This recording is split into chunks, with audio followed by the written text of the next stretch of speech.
লোকদেরকে 8 জনকে আপনি ফিতরা আদায় করতে পারবেন না। আপনি গরিব এতিম মিসকিনকে আদায় করবেন, অসহায় অভাব অনটন লোকদেরকে আপনি আদায় করবেন, কিন্তু 8 শ্রেণী লোকদেরকে আপনি আদায় করতে পারবেন না। যেমন আপনার মাকে আপনি ফিতরা হিসেবে টাকা দিতে পারবেন না, ফিতরার টাকা আপনার মাকে দিতে পারবেন না। মাকে দেবেন আপনি অন্যভাবে,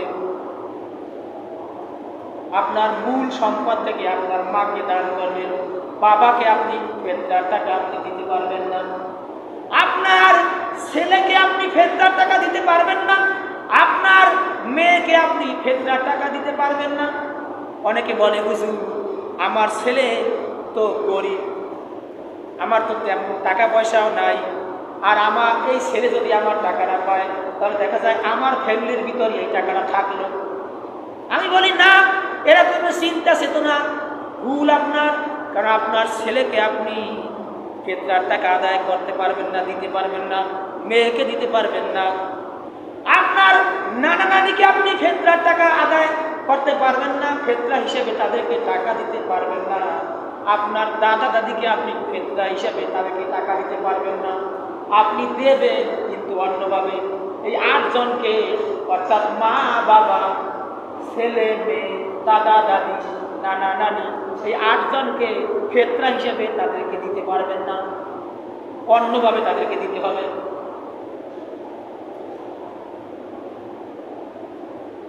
কিন্তু আমরা অনেক সময় দেখা যায় না জেনে অনেকে ভুল করি। কিন্তু যদি আপনি না জেনে দিয়ে থাকেন, কিন্তু ফিতরা হিসেবে আপনার যে দেওয়া উচিত ছিল, এই ফিতরা আপনার আদায় হয়নি। দেখবেন রমজান মাস আসলে পরে আমরা অনেকে যাকাত হিসাবে কাপড় দিই, না? জবাব দিবেন কথায়, দিই কিনা? আমরা যাকাত হিসাবে আমরা কাপড় দিই না? এই কাপড় অনেকেই দেয়, কিন্তু আসলে এই কাপড় দেওয়াটা এটা সহি না, এটা উত্তম না। কেননা মনে করেন একটা লোককে যদি আপনি টাকা দেন, তাহলে ওই লোকটা টাকা দ্বারা ওর যাবতীয় যা কিছু দরকার সব কিছু সে ক্রয় করতে পারবে টাকার মাধ্যমে।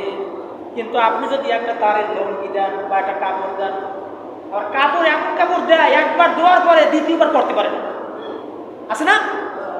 কাপড় দেয় কি, অমুকে 1000 কাপড় দিয়েছেন, আপনি 1000 কাপড় দেওয়ার কিসের করেছেন? আপনি কাপড় দিবেন, ঠিক আছে দেন, আপনি টাকা দেবেন, কাপড় দেবেন, দেন, কিন্তু আপনার টাকা দেওয়া উত্তম। কিন্তু কাপড় এমন কাপড় দেন সংখ্যায় খালি বাড়ান, কাপড়টা দেখা যায় একবার দেওয়ার পরে দেখা যায় ছাবি তেরা হয়ে যায়, ছাবি তো কাজে লাগে না। তাহলে আপনি ওই টাকা দেন ওই লোকটাকে, ওই টাকা দ্বারা মনে করেন ওই ফ্যামিলিতে চাল লাগবে, আপনি একটা কাপড় দিয়েছেন, গরিব অসহায় খাইতে পারে না, ইফতারি করতে পারে না ঠিক মতো, মনে করেন ওর ফ্যামিলিতে অভাব, নুন আনতে পান্তা ফুরায়, কিন্তু আপনি একখান ওর লঙ্গি দিয়েছেন বা একটা কাপড় দিয়েছেন ওর স্ত্রীরে, দেখা যায় ওই কাপড় দেওয়ার পরে দেখা যায় তার মনের মধ্যে আফসোস বাড়ছে, কি আমি কাপড় পরবো, মা হয় বা আমি বাবা হয় আমি কাপড় পরবো, আর আমার ছেলের কাপড় নাই, জামা নাই, পয়সা নাই। আর যদি আমাকে টাকা দিত তাহলে এই টাকা দ্বারা আমি সকলের চাহিদা আমি মিটাইতে পারতাম। বলে আলহামদুলিল্লাহ, আল্লাহু আকবার। এই জন্য আপনি দেন, আপনি টাকা দিবেন, টাকা দিলে ওর যা দরকার, চাল দরকার, ডাল দরকার, কাপড় দরকার, নুন তেল যা কিছু আসবাবপত্র ফ্যামিলিতে যা প্রয়োজন, যা দরকার, ও টাকা দ্বারা সব বাজার থেকে ক্রয় করতে পারবে, ঠিক কিনা বলেন? কই আপনি কাপড় দিয়েছে, কাপড় দ্বারা কি করবে? এটা একটা বন্যা। আবার আপনি এমন লোককে দেন, দেয় কোথায়? কি যাদেরকে দেওয়া দরকার তাদেরকে দেয় না, দেয় কাদেরকে? দেখা যায় যার দরকার না তাদেরকে দেয়। আপনি যাকাত কাকে দিবেন তাও আল্লাহ পাক কুরআনুল কারীমে বলে দিয়েছেন। আল্লাহ রাব্বুল আলামিন কুরআনুল কারীমে বলে দিয়েছেন যে আপনি কাকে যাকাত দিবেন। সূরা তওবার ভিতরে, তওবার 60 নম্বর আয়াত, 60 নম্বর আয়াতে আল্লাহ রাব্বুল আলামিন স্পষ্টভাবে জানিয়ে দিয়েছেন আপনি কাকে যাকাত দিবেন। আপনি 8 শ্রেণী লোকদেরকে যাকাত দিতে পারবেন, এর বাহিরে যদি আপনি দেন তাহলে আপনার যাকাতটা আদায় হবে না। আপনি সব পাবেন কিন্তু আপনার যাকাত হিসেবে আদায় হবে না, বরং যাকাত না দেওয়ার কারণে আপনি গুনাহগার হবেন। রাসূল করিম সাল্লাল্লাহু আলাইহি ওয়াসাল্লাম বলেছেন, যেই ব্যক্তি তার টাকা পয়সার সম্পদের হিসাব করে পুঙ্খানুপুঙ্খরূপে সে যদি যাকাতটা আদায় না করে, টাকা না দেয়, তাহলে কিয়ামতের ময়দানে ওই সম্পদ সাপ হয়ে তাকে দংশন করবে। বলে নাউজুবিল্লাহ। টাকা তারা কি হবে? কি হবে? বাড়ি গাড়ির কোনো অভাব নাই, 5 তলা বাড়ি, অথচ দেখা যায় সম্পদের যাকাত দেয় না, মৃত্যুবরণ করেছে, এমন জায়গায় মাটি দিছে কেউ একবার দোয়া করতে চায় না। ঠিক কিনা বলে? তাহলে আপনি 8 শ্রেণী লোকদেরকে যাকাত দিতে পারবেন। আল্লাহ তাআলা কোরআনুল কারীমে বলেছেন 8 শ্রেণী কারা।